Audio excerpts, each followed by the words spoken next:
good, everybody? This is your boy, Deshaun Cox. And I'm Colin Mayers. And we are back with another episode of Soulfaces. So what's been going on with you, Kyle? Nothing much, man. Just trying to handle business at home and handle business as far as life is concerned. What about yourself? Man, I've just been trying to stay focused with pushing the Soulfaces brand. Right. Week before last week, I dropped 3 new videos. I dropped a video reviewing the re-release of Aaliyah's second and third album. I did a potential versus matchup, some verses that I wouldn't mind seeing, and that I feel like other people probably wouldn't mind seeing as well. And I did a review on Lil Nas X, Montero.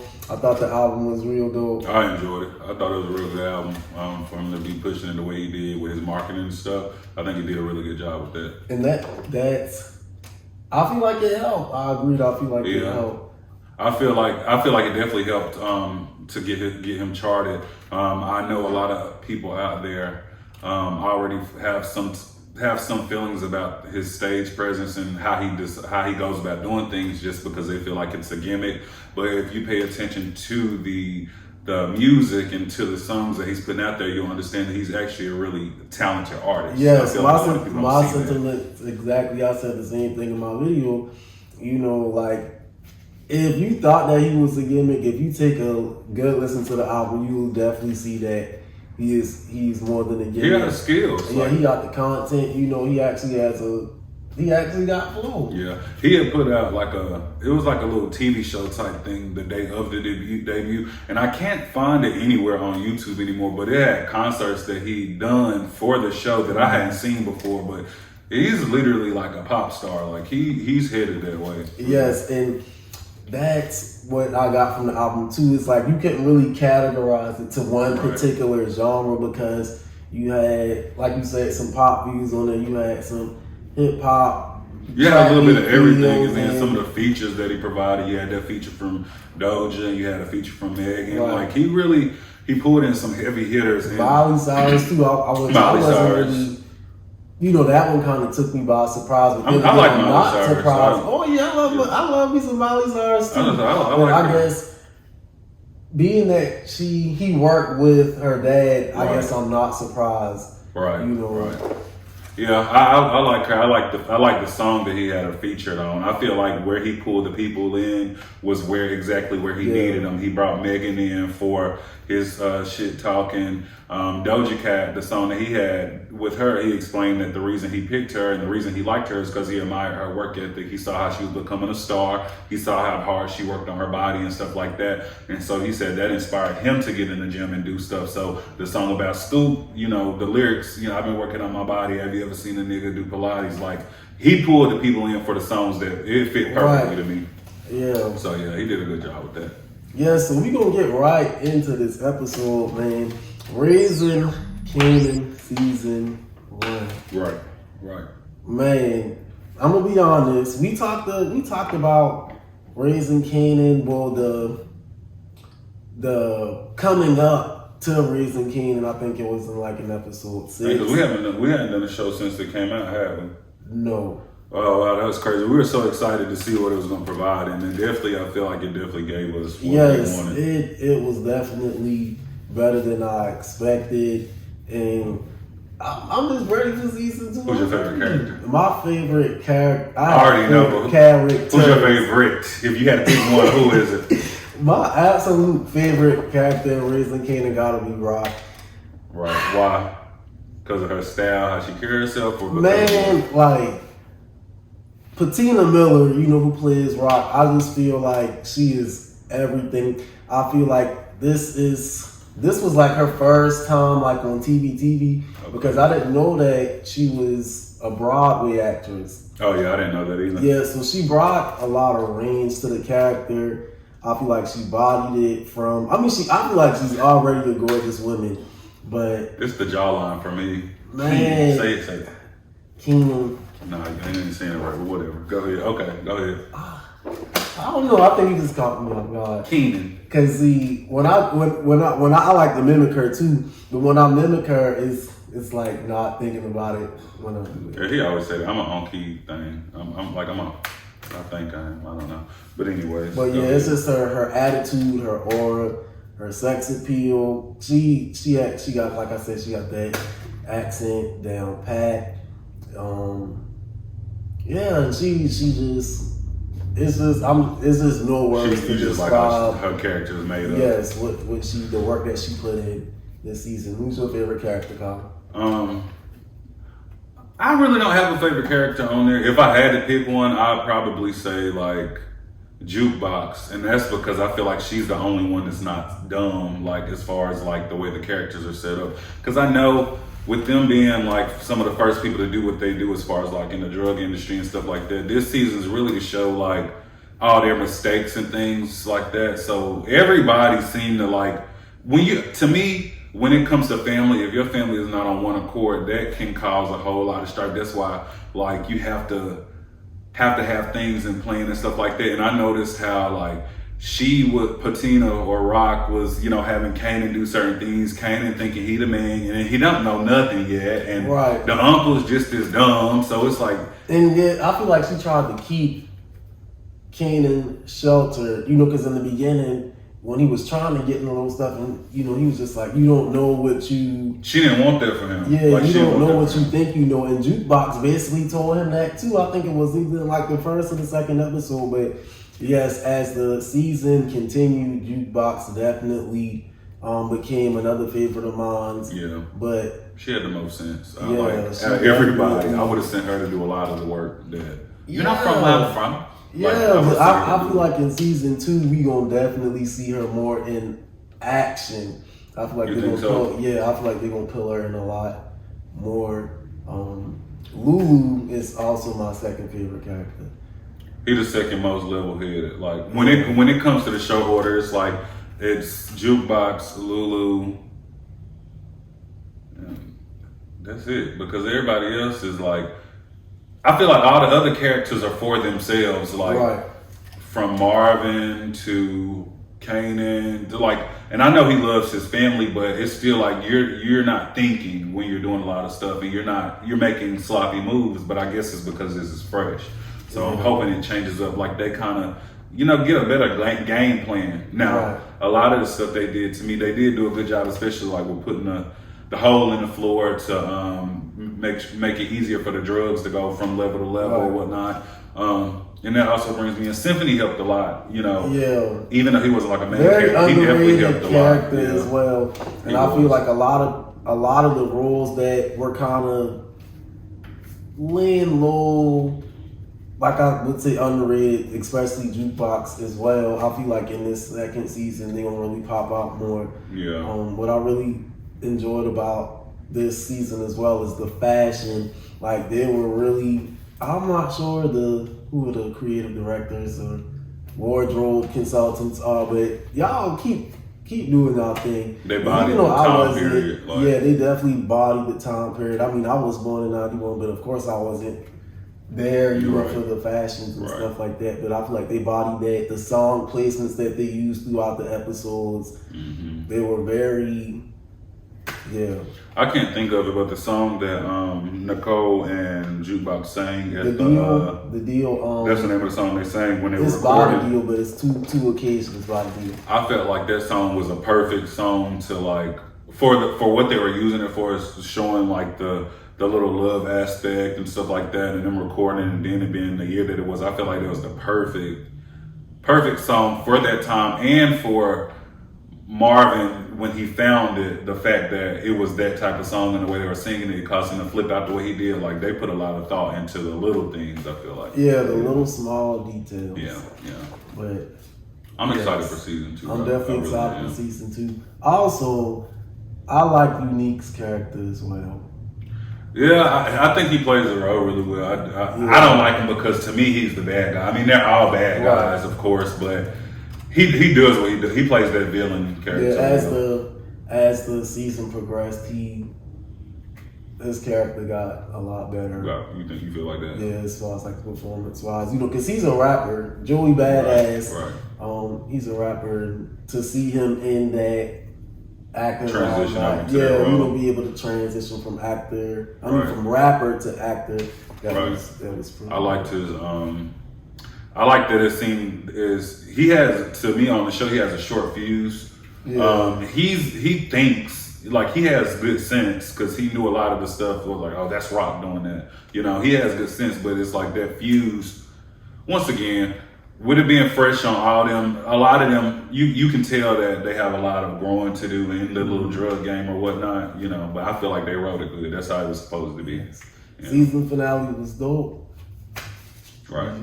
Like I said, season 2, I don't think it's going to come until July. I know they're recording it now. They're in the process of recording it now, but hopefully we'll see it next June. Right. Or July. So another show that we got out by 50 Cent and his company is Blowing. Look at me, I was gonna say Blowing Black Mafia Family. I thought BMF stood for that for a long time, even though I know that is a Rick Ross song. But that's a show that I've only seen like 2-3 episodes. Yeah, it's only been 2 episodes. Dropped. Episode 3 dropping tonight, and I'm definitely excited about watching it. Yeah. One reason I like it is because it's about some real shit. It's about Big Meech and how they came up in their drug game and things like that. But 2, I like it because it's about Detroit. And for the simple fact that everybody knows that Detroit is a city for the players, the fashion, and the hair. And it's like those episodes that we've seen so far have really shown that everybody's dressed fly. Everybody talks about the money and how the game works. And I think there was a particular scene where they were doing like the baby shower and the baby mama had the salt and pepper gold crimp piece, and I was like, oh, you eat that. She need to eat that. Like she did that. So yeah, I think that's what I liked about it. But once again, I'm always the type of person who I like to see how things became the way that they are. So, you know, watching stuff from the beginning or a show that's showing you like this is how somebody came up, I can really appreciate something like that. I love a good backstory. Yeah, I agree. Because when I saw the previews for it, I was like, oh, okay, this gonna be kind of lit. You know, let's see where it's going. But I know after the first episode, people are already, oh, it's better than Raising Kanan, da da da da. And some I ain't gonna say it's better because you don't even know that's yet. That's what I'm saying. You know, we are only 2 episodes, about to be 3 episodes in, and the show has to develop its storyline. Right. However, the first 2 episodes are really good. The second one is my favorite so far. The second one. And that's when he got shot. That's when he got out of the hospital. Oh, out of the hospital. He got shot in the first one. Yes, yeah, dang. First episode, they put a bullet between his eyes. I was like, shoot, that may be why people were saying that, but people got shot in the first episode of Raising Kanan too. But I ain't never seen a bullet that close like that, you know. So there was a lot, but I enjoyed it. Viewers of BMF, when people invest a lot of money into these shows.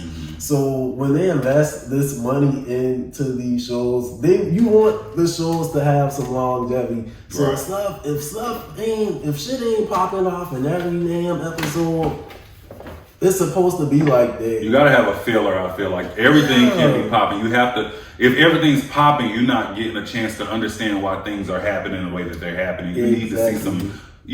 They do it right. If y'all don't, I think this world is so big that not everybody's gonna like everything, and that's okay, you know. But you will miss out if that's your attitude on a lot of things. I think in today's culture, everybody is so quick on, I want it now. I think that's why TikTok is so popping. I like TikTok, but it's like social media is like, it's making things move so much faster. Like we literally went from MySpace to TikTok where you can click through things in a matter of seconds. And so it's like, that's what people want now. You can't have it like that when it comes to TV. And then iPhones as well. Right. You want it in your hand right now. I get a alert every time something happens, you know? So that's what they want. They don't want the backstory. They just want the action, but they don't understand if it's all action, you don't understand where the action is coming from sometimes. That's how what I also appreciate about BMF is what you were saying about Detroit. Like, I've never been in Detroit. I don't know a lot about the Detroit culture. You know, so most times in these shows,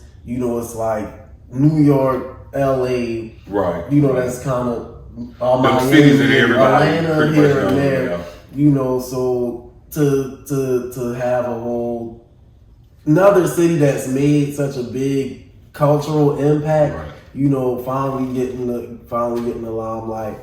you know, it's going to be like self-educating to me. Right, it gives you some new insight on them up there. About that. And, you know, they got Cash Doll in there too. You know, she's a Detroit native. I didn't even recognize her in that first episode. I was like, who's this woman? But I was like, she sounds like Cash Doll. That's Cash Doll. I was like that threw me. I was like, okay, Cash, you better rap and act. Yeah, you know, so kudos to her, you know, being able to represent where she comes from. Right, because I been with you, girl. So. in that show. This week we had the BET Hip Hop Awards. Typically, I don't watch the Hip Hop Awards, but I did watch it. I watched a few, but I didn't watch it. This is the first time that I actually watched it from start to finish in a very, very long time. Was it long? No, it really wasn't. It wasn't long. You could tell, or if it was long, how they chopped it up. It was like right at 2 hours under 2 hours. Okay. But overall, I thought it was just okay. The energy wasn't really there for me. Like they started it out with, the opening was Young Thug and Gunna. Mm-hmm. And I think he started with TikTok. Gunna started with TikTok. I mean, Thug started with TikTok, and then Gunna came with that song he got out, Easy or whatever. It's a pretty lit song, but the energy wasn't there. Then they went to Ski, which I feel like, well, maybe if he started with Ski, because by the time they got to Ski, that's when the energy was kind of up there a little more. Mm-hmm. But I feel like you have to try to gravitate, but it wasn't really there for me. With the energy and the performances. I mean, that's why I've always been like, I ain't gonna say against it, but that's why I've always, when it comes to a BET Awards, that's one thing. But when it comes to the Hip Hop Awards, it's like, you know, in rap, you're supposed to be hard. You know, some rappers like carry certain energy, like you might have your Lil Jons, and this is from back in the day. But even Lil Baby, he performs hard. Like when he did Rollin' Loud, he performed really hard. But it's like normally in rap, they don't really know stage presence like that. He has a certain stage presence. The Baby, you know, he has a certain stage presence. Like you don't find too many of that though. When he performs, and that's the type of energy that I feel like I would have liked to see. Yeah. But I feel like they were trying to use whoever has like popping songs right now, because Be It performed a whole lot of money. There's no way they ran these performances past people. Her appearance, I like what it was given. It was kind of like, it was given like elegant, sexy money, and maybe that was the energy she was probably trying to portray. You talking about the outfit she had on? Yeah, but it wasn't coming off like that. Now, when Lil Jon popped out with her in the performance, like the energy came that quick. I'm like, yeah, like this is the type of energy that we need for this type of award show. I didn't get it. I feel like when he came out, that definitely boosted it up. I feel like she could have still provided a little bit more energy. Right. But it's like her rap voice, her voice is dope. She's a pretty girl. She has the fashion. She has the whole look. I don't know if it was because she was nervous, and that could have very well been. But it's like you got a song out with Nicki. You got songs out with other people. Your stuff popping. You like, and your team. I feel like a lot of times as an artist, you may have certain skills and things, but when you're building like an artist and a brand, it's not just that one person. It takes a whole crew, and I don't feel like they did her justice by letting her go out there like that. I feel like they should have been like, this is what you need to do. This is how you need to eat, because every performance needs to be leave a lasting impression on the crowd. Right. Like that's now, a lot of those performance. I enjoyed her performance. Now, when she came with a certain type of energy. She was the first performance that night that brought that energy. You liked. That I had liked that night, and that actually came was like, oh, okay, like, you know, we trying to. See, I like Lotto. And everybody after that, it just kept getting better and better. This guy's name is Toby. The rap family that you were talking about. Yeah, and they had probably the most energetic performance that night. Now, and I've seen them. People sharing them on social media, but I've never really kind of tapped into researching them and listening to their music. But watching them the other night, that's pushed me to kind of, okay, let me see what they're talking about. A little more what they're talking about. But I feel like he had probably the most energetic performance. Baby Keem. You heard of Baby Keem? I heard of the name. He has a song. He has a few songs out that's popping. He got a song with Kendrick Lamar, Family Ties.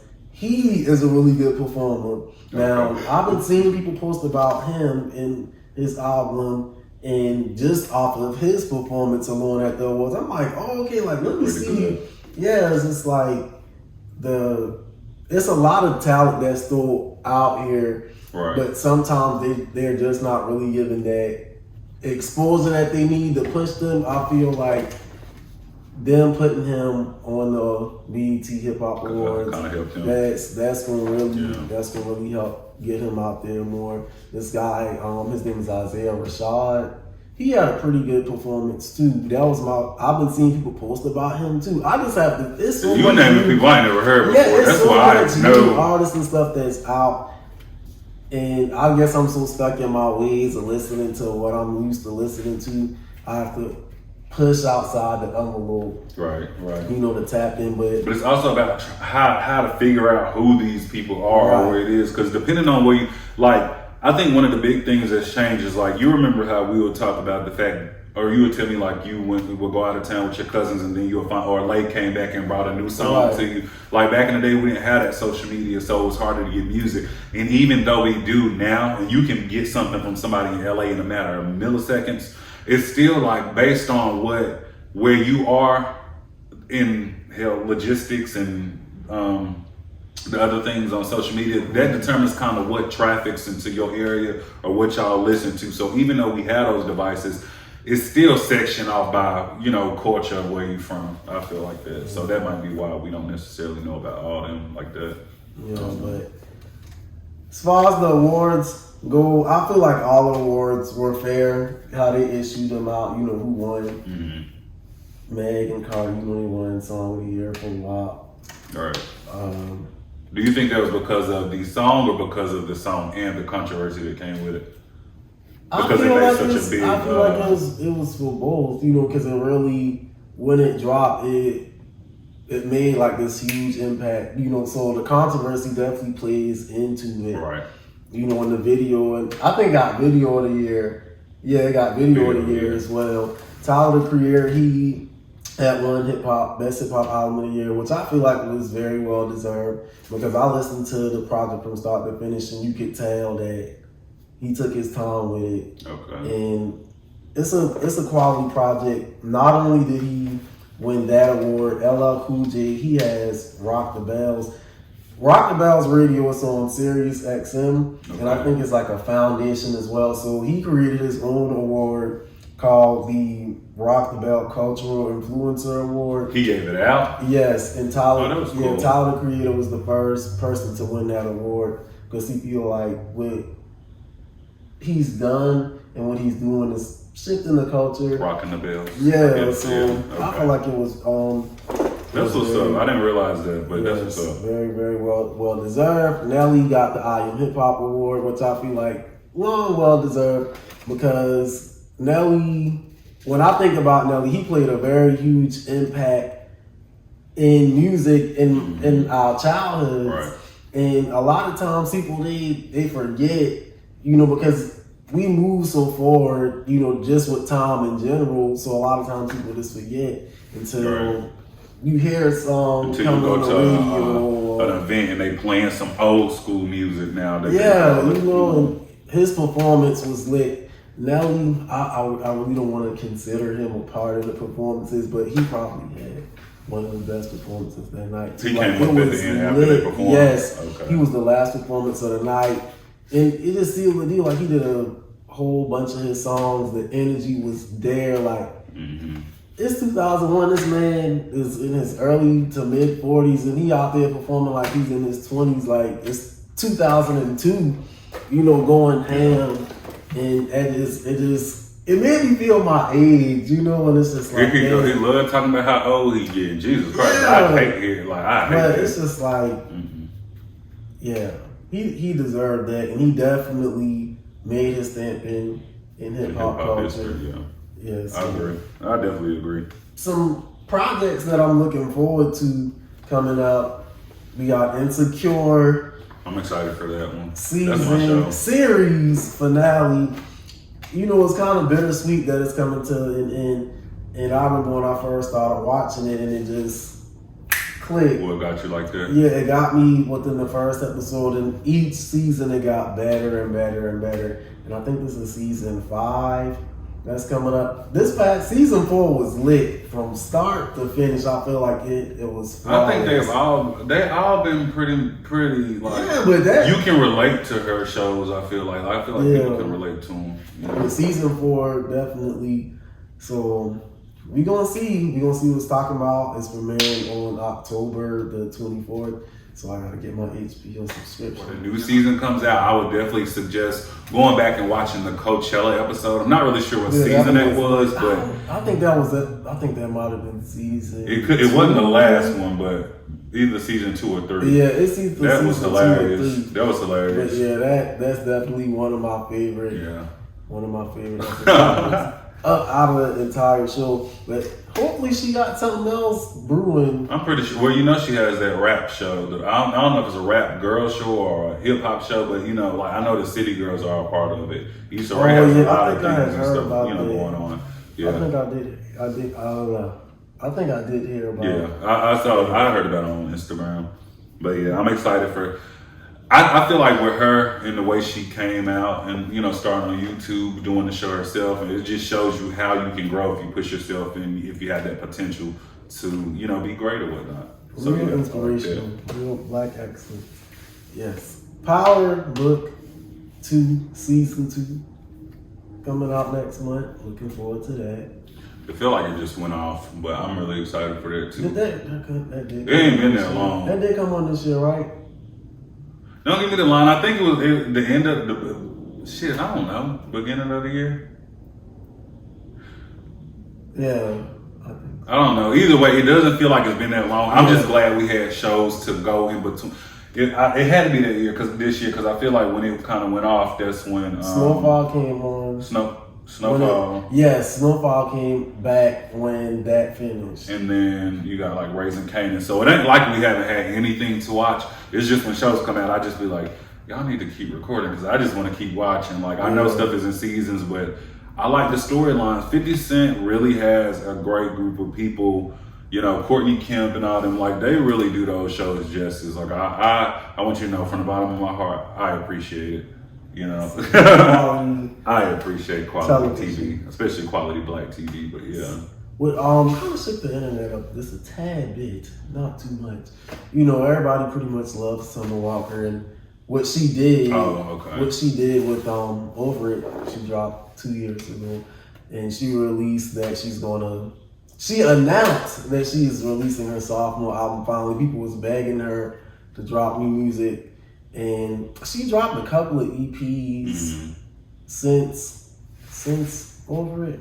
I don't know if that was last year when she dropped that EP. I think it was last summer during the pandemic when she dropped the EP. Yeah, I think so. I think people like Summer Walker because it once again is another person. She's super relatable too. She's super relatable. Like she don't mind letting it be known that she's human. And that's why her next album is called Still Over It. Like, we still over it, son. We still over it. I like that.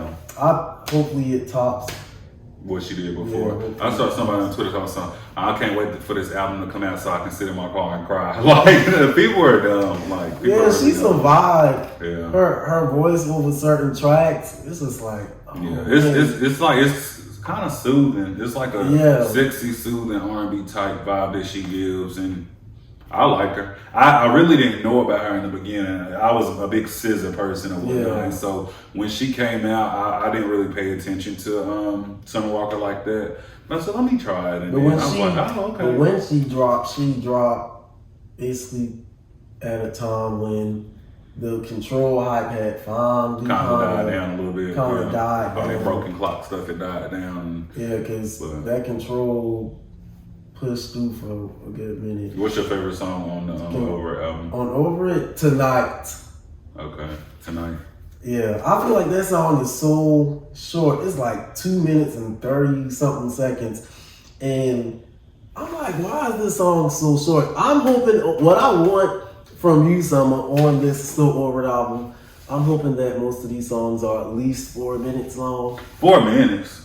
That's a long song. This is not the 60s. The songs in the 60s used to be 2 and 3 minutes. No, it's like some. Back then, like a lot of, to me, well, maybe not 60s, 70s. Back then, a lot of songs were longer. I feel like a good song is around 3 minutes and 30 seconds. Well, I feel like that's a good song. I mean, all these 2-minute songs, man. Come on, man. You can't as soon as that's you an get the interlude. vibe, then the song be over. But yeah, Tonight is probably my favorite song on Over It. It's a vibe, man. And I like Body as well. Yeah, Tonight Body. Okay. Nobody else. See, with her, because like I said, because I didn't really know about her at first. Like, I have a few songs that I know. I know a lot of the songs. Names necessarily I don't know, but if I listen to her, I hear like, okay, I like that Summer Walker song. So like, but yeah, I think you were one of the people that actually that put me on her. I don't think you were the only one, but I think yeah. Because I know you were the one that had put me on this. I'm like, I'm not listening to SZA and Meg. Yeah. Was it? Yes. Yeah. I put everybody on there. Like, you need to listen to Meg. Meg, I did that for you, girl. Meg. She from Houston. She bad. And I'm like, yo, Colin. I'm not trying to get into no new female rapper. And look at him. He love it to death. I forgot the song that really did it for me. Because you had me listening to them freestyles, and I wasn't. She wasn't. She wasn't what? Because she was eating? No, she wasn't clicking to me off of the freestyles. I don't know what it was, but I think when Big Ol' Free Cat dropped, it got me was the samples. Y'all know I'm big on samples and old school music and stuff like that. And that was a sample that was done correctly. Yeah, she ate that. And then Megan has long songs. Like, most of her songs are a good length. She gives you 3 good verses. Like, I like that out of her. Like, it gives you something to ride to. And then all the wordplay is eating. We weren't even supposed to be talking about you right now, Meg. That's how much we love you. But go ahead. Big Bang. But yes. He called you Big Meg too. I don't Super Bowl 31, they dropped the halftime lineup for the Super Bowl show. We all know every year that's basically what the majority of non-football fans watch it for. Halftime and the commercials. You know, the commercials be pretty lit as well. And it's going to be real epic. We got the legendary Mary J. There's nothing but legends on this lineup. Yeah. Mary J. Blige, you got Dr. Dre, Snoop Dogg, Eminem, and Kendrick Lamar. I like the concept of it. I'm glad they're putting all these people out there. Yeah. I feel like they try to make it as black as it can be just because of all the stuff that the NFL has put us through for the past 2 years. So it's like y'all trying to, either y'all get it or y'all just want the money. I don't really know which one it is, but it's like, it's one of them. I'm glad that these people are out there, but it's like, why y'all doing it? But I like the idea of it. We're going to see hopefully how they orchestrated it to where it's like none of the artists are overpowering each other because all of them are pretty much stable artists. Pretty much. They are big artists. Like, even like with Kendrick being younger than you got Kendrick, Snoop Dogg, Dr. Dre, like, and then I know you're gonna pass out when Mary come, but I know, but it's probably gonna be exciting. I wonder how long the show's gonna be. Yeah, that's what I'm saying. I'm like, how they gonna do that? But I have that's a lot. They'll do the show justice, set it up how it needs to be set up so it can be well balanced. Yeah, I think that's gonna be a dope show. Lastly, I would like to get on this cancel culture. Now, we know, I'd say the cancel culture has really been an issue at hand. I'd say within the past maybe about 2 to 3 years, and every year it's just kind of getting deeper and deeper to this whole culture thing. Now, Dave Chappelle, that's my birthday twin, he dropped a new special on Netflix. It's called Closer, and he made a remark about, I guess, the sensitivity whenever it comes to certain issues and certain topics within this country. And he had made a remark in regards to transgender women. And, some people were offended by it, and they were soliciting for Netflix to pull the special off the streaming platform. That's so lame to me. Yeah, that's whack, but that's lame. anybody that know Dave, you know, that's that in the Virgo, you know, like he's gonna say what he feels and doesn't really care how people take it. And a lot of times, most of the stuff that he says is true, but I feel like he's been saying what he want to say. Like it's not going to stop now. And I feel like with certain people, when they've been in the industry as long as they have and have made certain impacts and set certain milestones for themselves, you can't just easily cancel somebody out. I feel like sometimes you may not agree with everything that somebody says, but I feel like people shouldn't be so quick to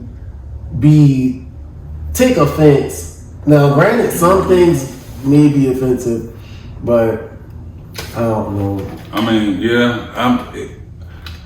First of all, when it comes to that particular area, that man is a comedian. He don't have, that's his job. He's a comedian. A comedian tells jokes. A lot of times, some of the jokes do come from things that happen in real life, but at the end of the day, they're jokes and they're his opinions. If you don't like it, it's not that it's something that you have to watch. You really don't have to watch it because if you feel like it's offensive to you, I wouldn't dare, want you to get hurt from it. But at the end of the day, they are just jokes. That's my first thing about it. Just jokes. Two, the gay community, the transgender community, and a lot of other groups, but specifically them, I know for a fact, the way they treat each other, and I'm not saying it's everybody, but the jokes and things that they say towards each other in their own community, it's like, how dare you get mad for somebody saying something that you've probably said about, somebody you've seen in the club or somebody you've seen on social media. Like, to me, that's not the same as the N-word. Like, I don't agree with that being the same as the N-word. And at the end of the day, you say these things, y'all try to cancel everybody, but it's also like, what about the skeletons we don't see in your closet? Cool. These people are celebrities and these are their jobs and things like that. But at the end of the day, don't try to cancel somebody just because you know that nobody knows what you've done. Like, that's not cool to me. That's just like you go to your job, just like you do whatever you do, this is their income. You're willing to rip that from them, their family, their children. You don't care. And then I see people on Twitter and other social media sites just parading around. Y'all happy that somebody's canceled. Now, how would you feel if somebody did it to y'all? Like, that's my only thing. Do unto others as you would have them do unto you. That's the only thing. That's just what makes the most sense to me. You wouldn't want nobody to do you like that. You would rather be educated about something than somebody to say, oh, go ahead and get out, or just turn off certain things or opportunities for you. Like, that's lame. I totally agree with everything. That's how I feel like. That's lame. He said, because we've had a lot of people canceled lately. The issue with the baby. When was that? Like back in the summer. They did roll around. And I know it's been a touchy subject, but what R. Kelly's saying with him and the situation with the court trials and stuff that he's gone through,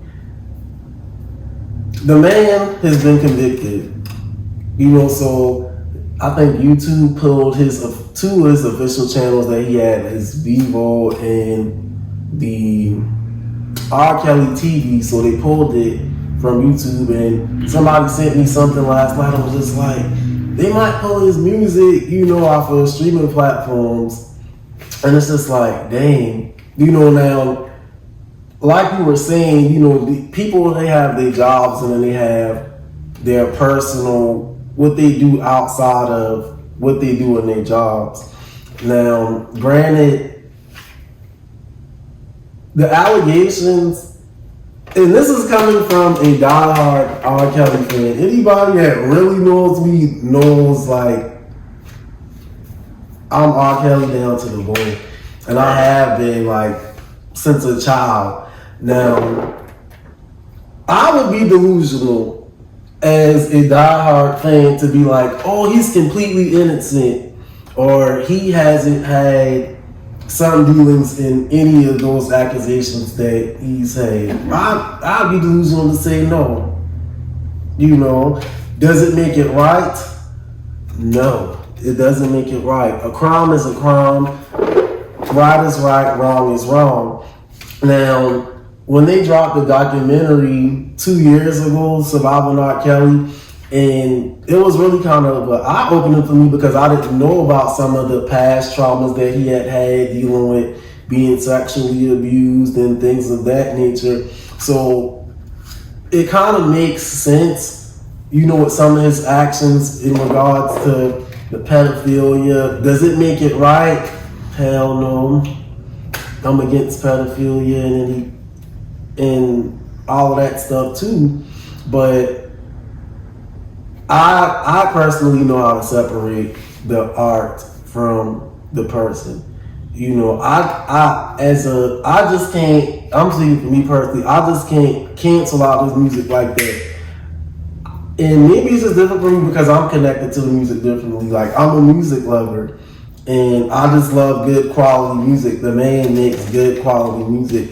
This man has produced and written for so many artists for so many years. This man has been in the industry for 30 years. So to be like, oh, we want to cancel R. Kelly music, like, same with Dave Chappelle, like, you can't cancel somebody you can't really officially cancel somebody that's made that much impact in the type of industry. The music industry, the entertainment industry, all of this shit pretty much runs the world.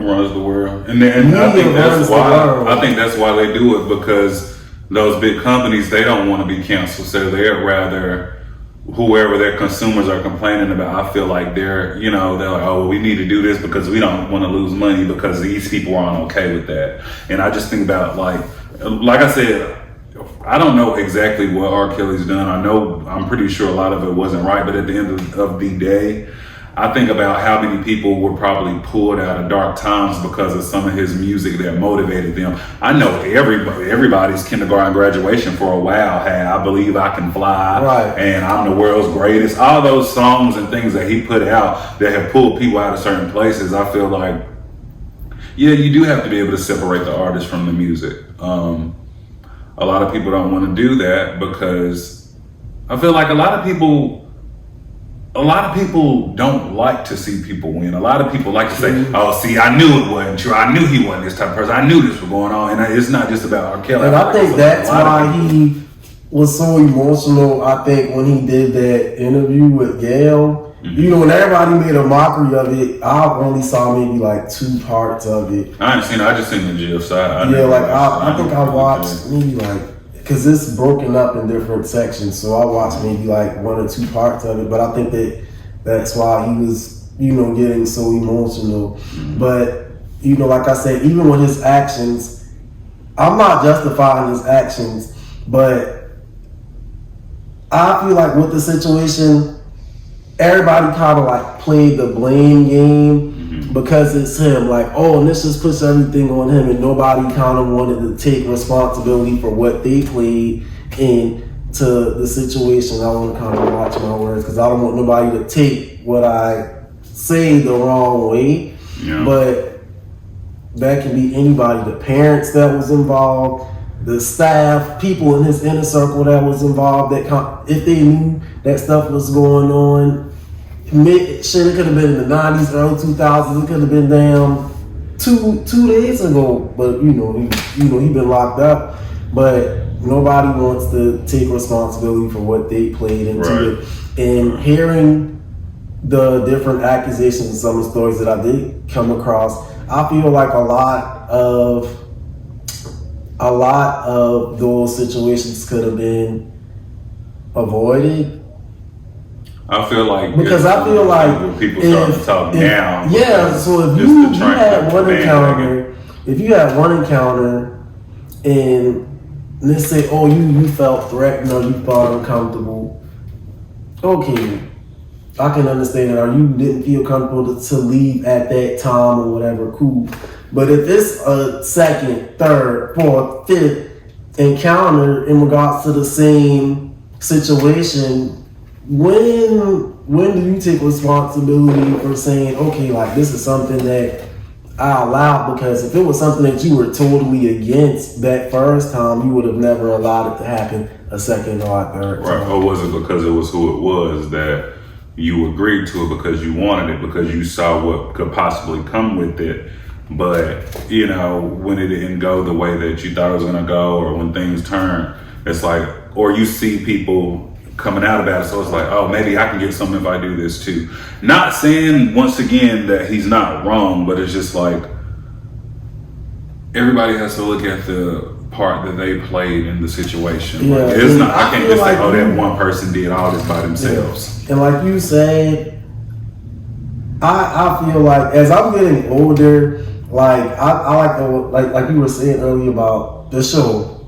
You know, you would like to learn like why things happen a certain way that they happen. That's how, the older I'm getting, that's the more how I'm becoming as well. Right. So it's like, to learn his back end story, I'm like, well, damn, like, then nobody tried to get him any help. Nobody tried to, you know, let him know like what you're doing is not wrong. But I feel like people enabled it, because a lot of people, they're saying, you know, he's narcissistic, you know, he don't think that what he's doing is wrong. And that could very well be true. That can very well be true. But I feel like if people was enabling or knowing that you're doing something that's wrong and you still keep doing it, of course you're going to think what you're doing isn't wrong. Right, and they stand around. By that time, y'all saying that, but y'all aren't. You know, I think you told me one person said they were leaving because they didn't want to deal with it, or they didn't think it was right. But it was so many people that stayed that probably knew what was going on. But at that time, I'm looking at it now, it's like, you know what's going on, but you don't want to miss out on this money train. So you're going to keep quiet because you don't want to mess up your money, regardless of whether you feel like what he's doing is wrong. Exactly. I watched the public announcement interview that they did. I don't know if it was last year, but it was after they dropped the documentary. And the guy was saying that how the third member had left because he said that he saw R. Kelly and Leah messing around on the tour bus, and he left. And so people know that this stuff is going on, right? You know, and I love Leah too, but I don't like how they kind of brought their situation into the court cases, because especially with that not this young lady has been deceased for 20 years, you know, so she couldn't really verify what went on from what didn't went on. And from my understanding, you didn't even have anybody from her family take the stand to verify certain things that were being brought up. I felt like in that regard, that was maybe a little unfair. That's why you're trying to understand what's people's point for doing certain things. Because if anything, I feel like definitely something needs to be done, but it's like, how you gonna whoop a kid who don't know they did something wrong? How you gonna punish somebody who doesn't understand what they did? The man, he needs help, and I don't say it like, oh, he's crazy. I say it to say, like, when you go through trauma and certain things, unless you've gotten help at that age, your mental is stuck at the age of where that trauma happened to you. So regardless of how old he is, in his mind, he was probably stuck at the age of where he was getting molested as a child. So to him, that does a whole bunch of things. That creates the narcissism, because you trying to figure out what love is and how to get it. That creates the feeling of you feeling like it's okay to mess with those young girls or things like that. I don't know where his interest for that came in, but once again, people go through different things, so I can't understand his struggles. He wouldn't be able to understand mine. I might not know all your struggles, and you might not know all of mine, but at the end of the day, you know, I think people would have drawn a margin to show what a normal person is, you know, and it's like, yeah, that shit ain't right. But I would say the man needs help, as opposed to you doing what's the jail cell gonna do for him? He needs to go therapy. There's so many other things and other options that, you know, not saying he's affected a lot of people, because clearly if he hadn't, this wouldn't be going on right now. So I understand, you know, you being punished for things that you've done, but it's like, a jail cell ain't helping your mental with all the stuff that he's done, because he probably felt like for a while he was on top of the world and he's done so much for music. So for everybody to turn against you, his mental was already fucked up. So imagine what that's doing to him. That's why he was in the room saying, "You're killing me, man." Like, it makes sense. What y'all think a jail cell is gonna do? You locked in there, he's probably gonna go freaking crazy in there. You're like, he needs help. Certain people need help. Yeah, he need help. It ain't like he was stabbing or killing. He needs help. You know. Yeah, but he need help. Yes, and I just hope and pray that he does get help. You know, because I mean, his family's. I'm sure his family's affected. Like, if they stop the streaming, we all know that music is basically how he eats. If they stop the streaming, like whoever is his power of attorney or whatever income that he has, if he's supporting a group of people, his family or whatever, like how are they gonna now eat or whatever if they stop the streaming or what have you? That's just different stuff. And like you said, everybody got their own skeletons, and I feel like sometimes if it's not with their skeletons not being out there, people feel like, oh yeah, you know, let's do this. But I feel like we are all not perfect. We all go through stuff. Like, give yourself grace and try to extend grace to others, because you don't know people's certain situations. Right. But you know, they going. I mean, he's been convicted. What else do you want? You know, my thing is, what is snatching the music going to do? If y'all, it's like when they cancel you, it's like they want you to feel like you don't have nothing or nobody left, and it's just like it's coming from people who didn't even have nothing to do with the situation. A lot of times, that's why I really get. I'm like, so what you gaining? Like, I don't get that. But I mean, you know, however you push it or pull it, what you say? Yes, however you push it or pull it. But his sentencing is, I think, May 4th, 2020. So we'll see how that goes. There's been some rumors. 2022. But they said it's rumored that he's supposed to be like exposing other people in the industry, you know, with similar behaviors to try to cut down. I'm pretty sure it's a few. I don't know if that would necessarily help.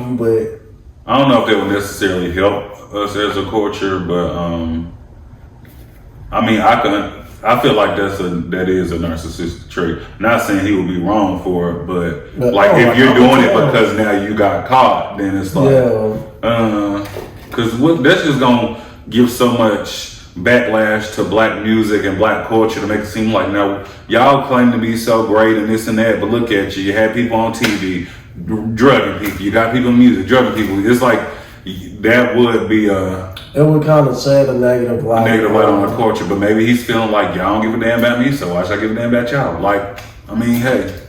But we'll see. Prayers to him and everybody. You know, prayers to him. Prayers to the victims. You know. Yeah. Hopefully everybody feels like they got justice within the situation, and hopefully he can get the help that he needs. All right, so you guys, that is all that we have for today. I enjoyed this episode. That's pretty cool, I must say. Yes, I enjoyed this episode, and I hope that you guys enjoy it too.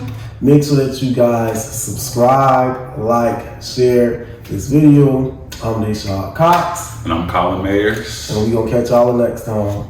Peace.